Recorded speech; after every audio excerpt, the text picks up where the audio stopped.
I make resolutions every year, and I never keep them. I'm like the worst, like go to the gym and then I stop, or I think I've resolved for about 5 years that I'm going to write a book.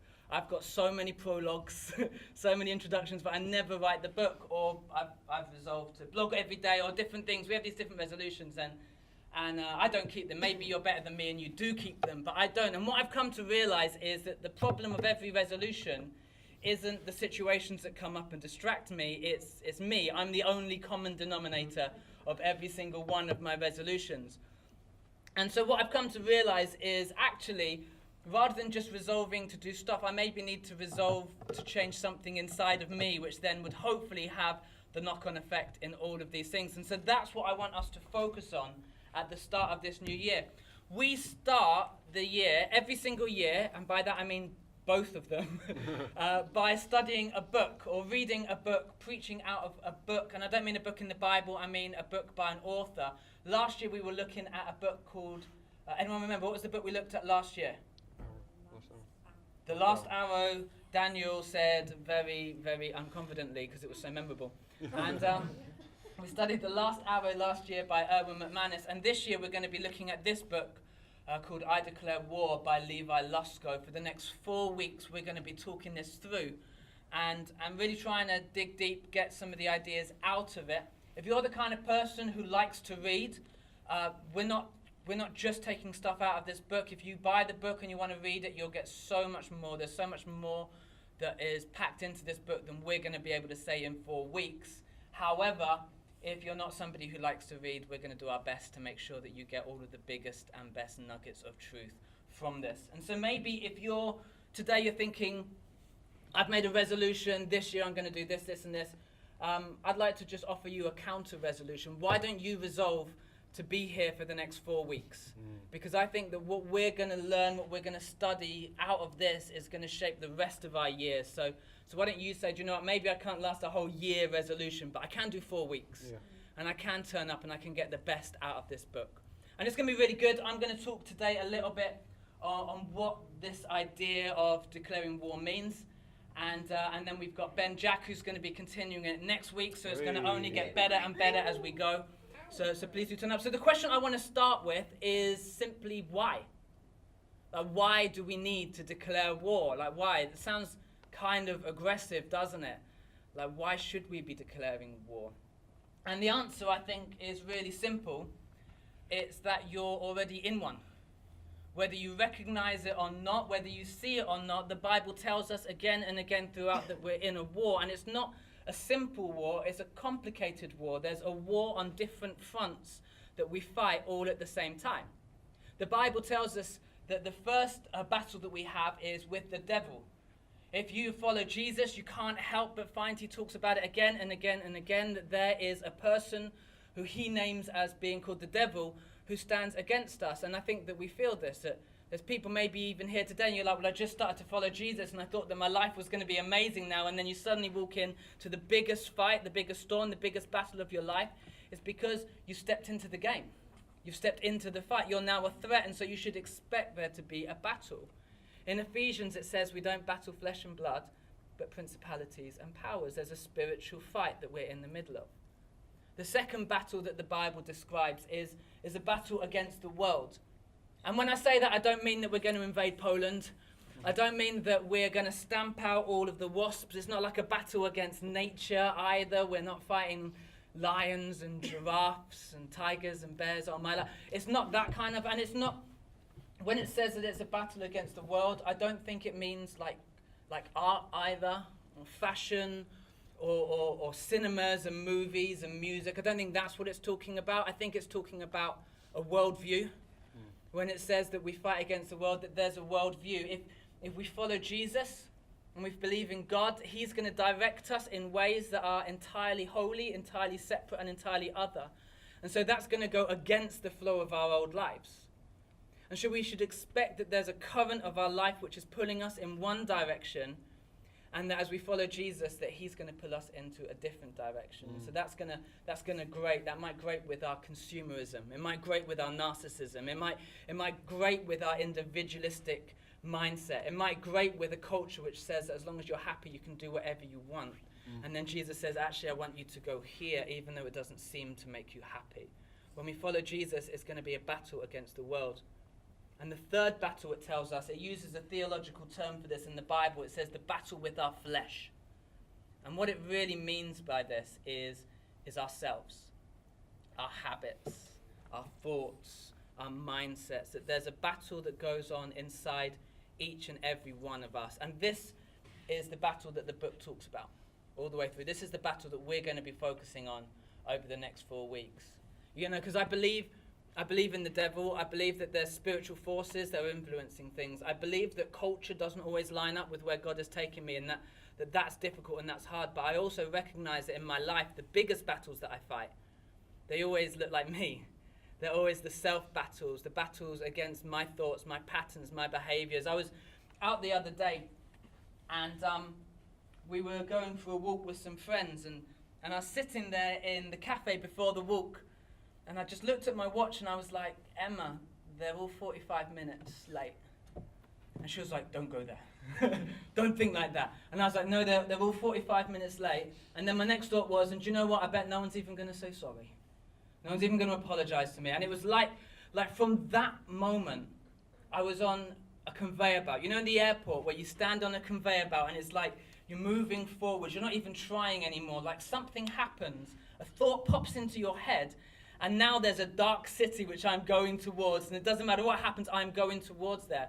And it's like my life. And I can see the happy city of fun and joy and elves and Christmas and tinsel. And everything is over here. But without even meaning to, my thoughts start to lead me to places that I never meant to, never wanted to get to. And I think that there's a war that we need to fight, which is actually against ourselves. Does anybody watch much of the news? Anybody follow the news much? Does anybody like maybe graffiti and art? There'd be another way to hear of this story. There was a story which I heard about in the autumn about Banksy. Banksy is the famous graffiti artist, and he decided he was going to sell one of his greatest paintings, The Girl with the Balloon. It's quite iconic. You see it everywhere. And so they put it up for auction. He put it in this beautiful gold gilded frame. They got all the people there. It was in London, and they start the bidding. And it goes up and up and up. And finally, they get this bid of £1 million. And then the hammer goes down. And the moment the hammer goes down, he's hidden inside the frame of the painting a shredder. And it starts to shred the painting before everyone's eyes. I've got a little video just to show you the look on people's faces.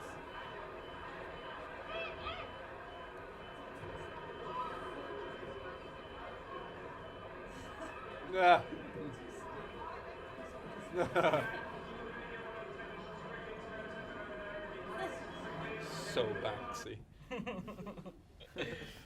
Oh man, so painful. Someone just spent £1 million on that painting and it's been torn apart. And I love like the security guards come running over at the end, like they're gonna save the painting. You know, the security guards, they're there, why? To protect the painting from people, from things outside of it. And they didn't realize that the greatest threat to the painting was actually inside. That at its greatest moment, the moment when it's been recognized in front of everyone, all of a sudden some kind of self-destruct sequence kicks in and it ruins itself. I think that a lot of us, we're just like this painting. It's true, man. You know, this is what Paul talks about. He says, the things that I want to do, I don't do. The things that I write down, I say, I'm not going to do that, I find myself doing. It's like I'm in a civil war with myself. It's true, man. It's like I'm my own worst enemy. It's like I'm fighting myself. I don't know what this even would look like for you, because I think it looks different for everybody. Maybe like me, you get moody about stuff, and you get sulky, and you get blue. Maybe it's that you have anxiety, and you struggle to control your worries and your thoughts about everything that could go wrong. Maybe it's not even that logical. Maybe it's a simple lack of focus. You find yourself, you just drift along. You don't even know where life is taking you. You're just going with the flow. You find yourself in places you're like, I don't even know how I got here. Or maybe it's this problem of numbing. Numbing. I think we do numbing in different ways as well. You can numb yourself through shopping. I just numb myself through buying stuff. Maybe you numb yourself through drink, through drugs. Maybe you numb yourself by playing the Xbox all night and just getting yourself away. But we numb ourselves, and we actually find that we rob ourselves by numbing. Because we're no longer alive, we're no longer vibrant, we're no longer present, we're no longer engaged. And I find that I don't experience the life that God has promised me. And when I look at who the problem is, it's always me. That there's a battle, there's a war within myself. The American medical people, I think that the technical term is doctors. And Levi Lusko, in the book, he describes this journal that they released. And they did a study on people who receive, what's it called? When you've got, you need to get medicine. A prescription, thank you. People who get prescriptions for different kinds of things. And in the study, they followed the people who needed to get these prescriptions. And they found out of 100 people, 33 of them never went and got their prescriptions at all. Wow. A third of people didn't pick up their medicine whatsoever. And then of the remaining 67, half of them, although they started out with their medicine, they either didn't take it correctly, they took the wrong dose, or they gave up halfway, but they didn't take it in the right way. And so 2/3 of people weren't taking the medicine that they needed in the way that they needed. And this wasn't just for like small things. It wasn't just for like coughs and colds. This was like, they followed people who had had organ transplants. You know, they'd been through surgery. They'd been through this horrific journey. They'd had somebody else who'd either sacrificed a part of their body for them, or maybe they passed away and they received it as a donor, and now they've got this miracle of modern science, and it's been sown into them, it's been given to them, and there's medicine to make sure that their body doesn't reject it. Even those people, the stats were still exactly the same. So maybe they started right, maybe they thought, I'll do this, they began with the right intentions, but something happens and they didn't do it. Incredible. They only found one occasion when 95% of people would do it the right way, to the letter of the law, to the letter of the prescription, all the way through, beginning to end. Can you guess what that one situation would have been? Anyone, what's your guess? Let me tell you. It was when a vet wrote the prescription for their pet dog. Wow. Wow. When it's for your pet, when it's for your animal, you follow it perfectly. But when it's for us, what is it about ourselves that we treat ourselves so poorly? What is it within us that we allow ourselves to abuse ourselves in these ways, where we don't give ourselves what we know that we need, when we hold back what is vital for our growth? I think that there must be a war. And that we have to fight this. I think that we can't go through life and say, do you know what, I'm just going to accept this. I'm just going to accept that I'm not going to experience everything that God has for me. I'm just going to accept that I'm not going to fulfill everything that he wants me to fulfill. I'm just going to breeze through life. I don't think that we should, or that it's right for us to accept this. I think that we have to do something about it. Yeah. And I think that we need to declare war. We need to stand up and say, do you know what, I'm not going to have that. That is not who I'm going to become. Yeah. And I'm going to be something better. You know, when you start to follow Jesus, he says you become a new creation. You become something new. And so there's this strange dynamic going on inside of us where we're completely new. And yet at the same time, we've also got the old still. And we've got this old part of us which is still pulling us in directions, which is still tempting us, which is still frustrating us. And that's why I want us to make a declaration at this point of the year to say, do you know what? I'm going to make a declaration that I'm going to declare war on this. I want to change some stuff in my life. And so on your table, you're going to find a little card. I'd like it if you could just see one. If you've not got one near you, stick your hand up and somebody will make sure that you find one. And on the back is just a nice picture, but on the front it says, the things that are holding me back. And I want to ask you, what's holding you back? What is it that's going round in your head? What is it that's stopping you from becoming who you're meant to be?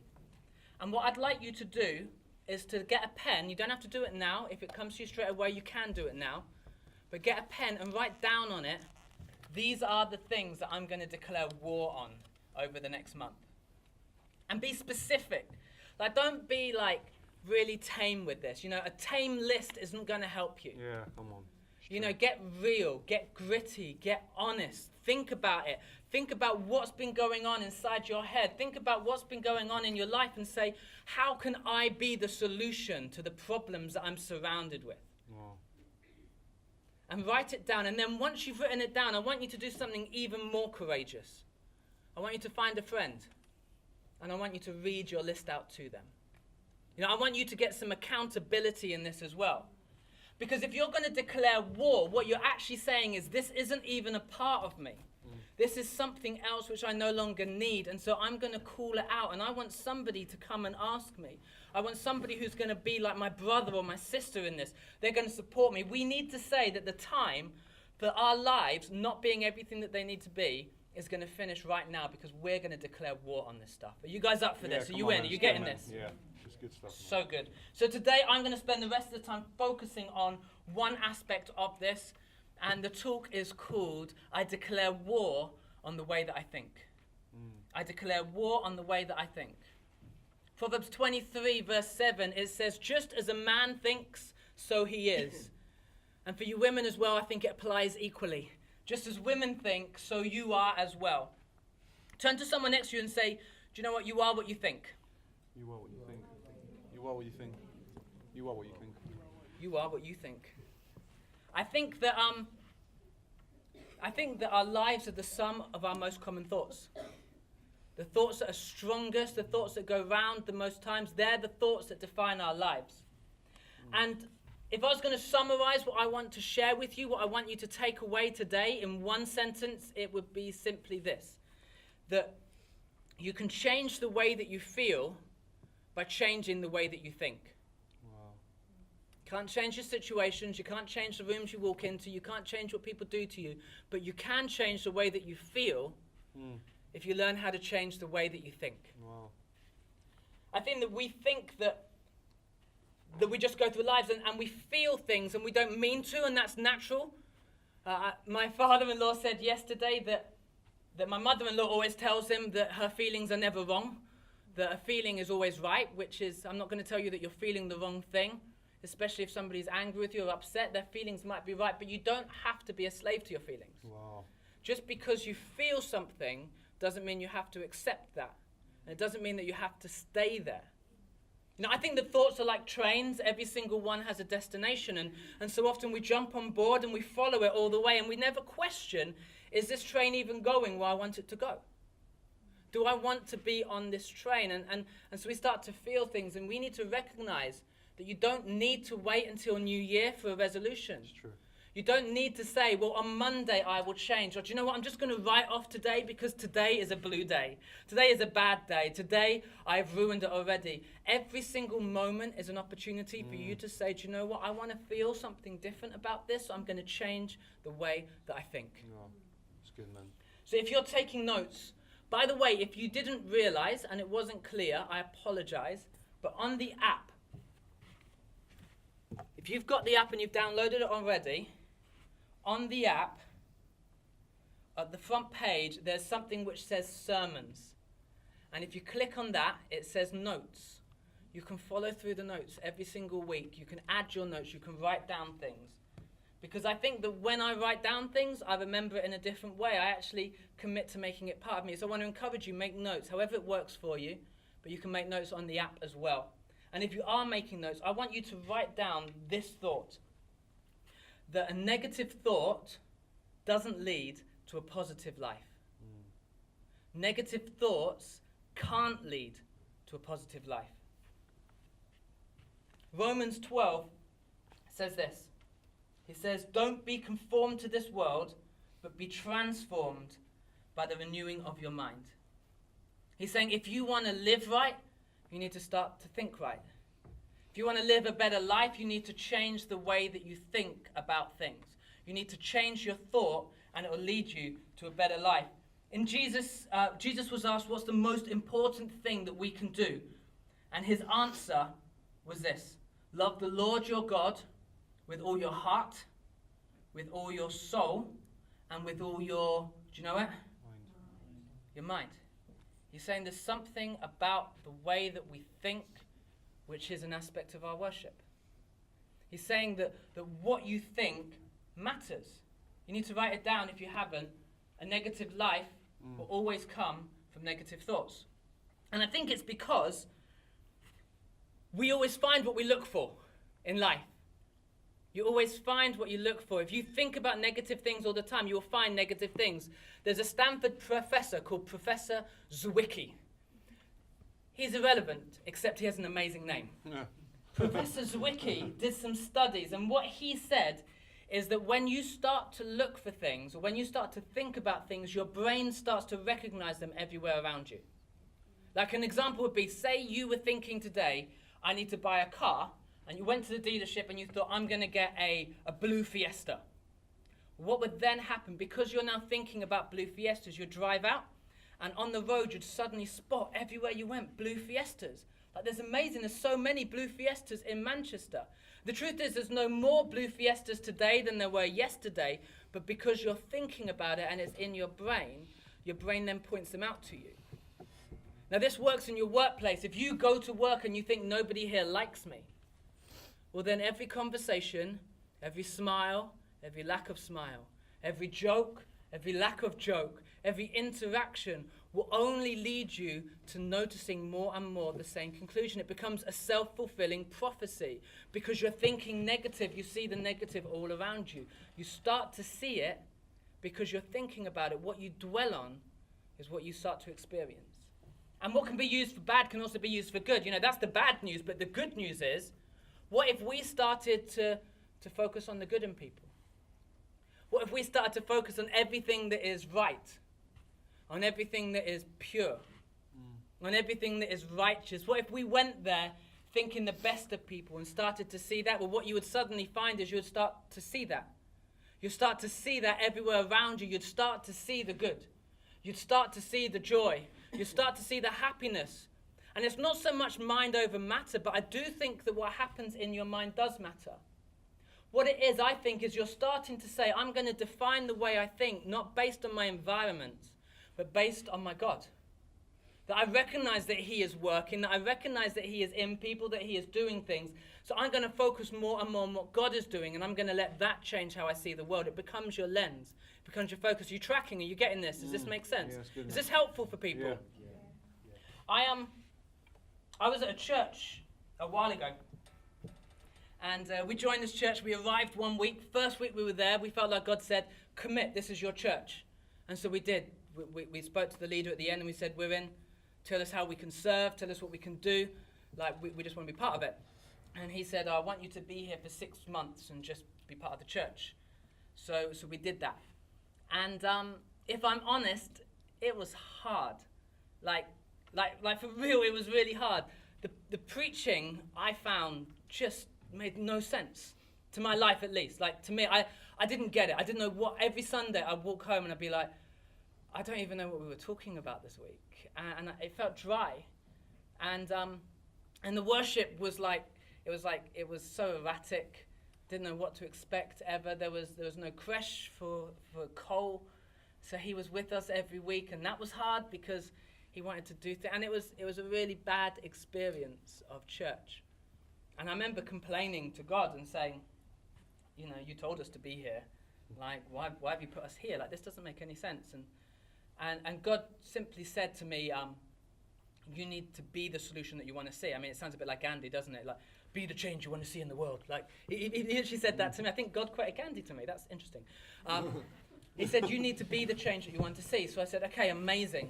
And so I went to the leader and I said, I'd like to be a worship leader here if I can. I didn't feel confident enough to say I want to be a preacher. I felt like that might have been too far. But I said, I'll be a worship leader. Can I please lead some worship and can I help out? And if I'm honest with you, after doing worship for a year, the church didn't change at all. I realized I'm not such a good worship leader anyway. And I can't tell you that everything became better. But what I can tell you is that my entire experience of that church completely transformed.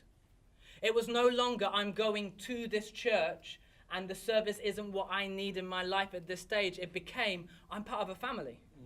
And how can I be part of something that we're doing? How can I be part of a conversation which is going to make this better? How can I start to invest my life in this differently? I've got friends who we made there who have become friends for life.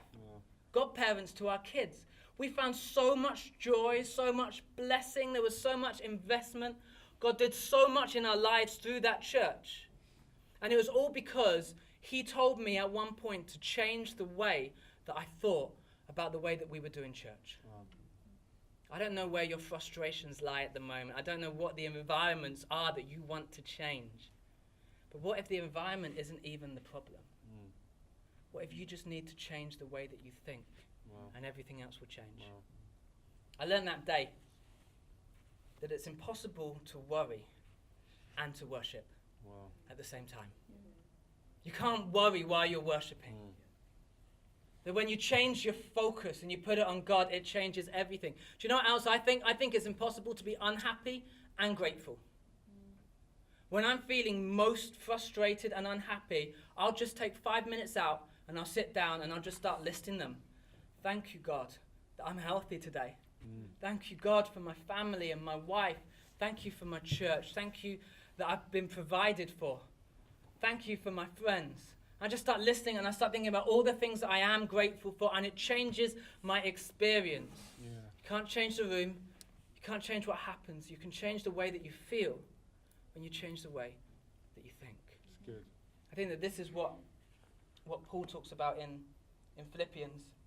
He says, keep your thoughts continually fixed on everything that is authentic and real, everything that is honorable and admirable, everything that is beautiful and respectful, everything that is pure and is holy. You know, the answer to our battle with ourselves isn't to deny it. It's not to say, do you know what, I'm just going to stop being anxious. Do you know what, I'm just going to stop being negative. Do you know what, I'm going to just stop doing this thing. It's like when someone says, stop thinking about pink elephants. All you can think about are pink elephants, because you can't just purge it out in that way. You can't stop. What you have to do is you have to replace it with something good, with something beautiful. And so when I'm down, when I'm frustrated, instead of being focused on that, and instead of beating myself up for being focused on that, I instead can start to worship. I can put my focus on God, on what he has done, on what he is doing, on the promises that he has made over my life. And I can't worry while I'm worshiping, so I just focus and focus and focus. It says in the Bible, rejoice in the Lord always, and again I say rejoice. When Paul says this, he's talking to people in just the worst situation. What he doesn't say is rejoice in your situation. Rejoice that that person betrayed you. Rejoice that you didn't get the promotion. He doesn't say that. He doesn't say rejoice in the thing that's causing you frustration and hurt. He says rejoice in the Lord. Focus on something else. I'll tell you again because you didn't hear it. Rejoice in the Lord. Yeah, it's good. Come on. He says it twice because he's like, you need to get this, because it's so easy to get on that conveyor belt and to just let it take me where I'm going. And it's so easy to just accept it and say, do you know what, I'll change it next year. Do you know, January's coming in another 12 months. I can start a new resolution then. I can change it then. And then we don't, because the problem is never the situation. The problem is me. And so I can step off that train of thought and I can choose a new destination. So I want to choose a destination where I rejoice. I'm going to choose a destination where I experience peace. I experience thankfulness. I experience family. I experience community. We say to people, if you come and you join this church, it's not our job to give you friends, but we want to help you to make friends. Change the way that you think. What if it's not about the people around you anyway? What if it's the way that you're thinking that will change your relationship with all those people? That's good, man. The problem isn't the clique. The problem is that you're thinking too much about the negatives about the clique. If you went and you bought them dinner, do you know what, your relationship would change? If you thought, I'm just going to encourage those people. So I'm going to be less aware of myself. I'm going to be less bothered by the room. I think that we get so focused on shame. We get so focused on insecurity. We get so focused on what I imagine people may or may not even be thinking about me. And instead, what if we focused on what Jesus is definitely saying about me? What if I focus on who Jesus definitely says that I am? Wow. What if I focus on what Jesus has definitely done? How will that change everywhere that I go? How will that change every room that I walk in? Yeah. And this isn't an easy thing. This is why we say we declare war. Because this is an ongoing battle. You have to fight it again and again and again. You can't just say, do you know what? That's fine. I'll change the way that I think and it's done. It's not as simple as that. You have to say, do you know what? That is bad then. And I'm going to declare war on everything that he is about. Yeah. I'm going to fight. I'm going to use worship as a weapon. Yeah. I'm going to fight my biggest enemy by taking the focus off him altogether. Yeah, come on. And placing him on my biggest salvation. Yeah, come on. That's On it. Jesus. That's it, We man. need to declare war. Yeah, come on. Can I get the band up, please? Come on, man. I want to ask you right now, could we stand together, please? Could we all stand? I've written down a few things for myself.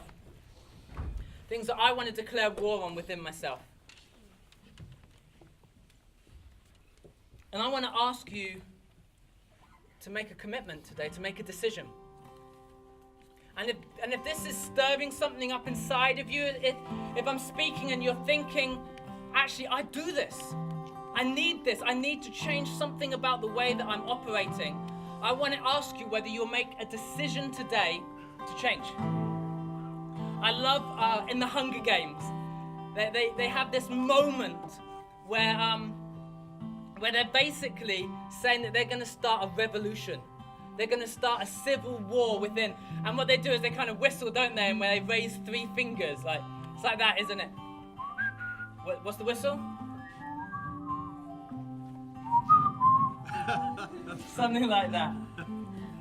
But I want to use that as a picture. If you today want to say, I'm not content with the way that I'm governed. Yeah. I'm not content with the way that I treat myself.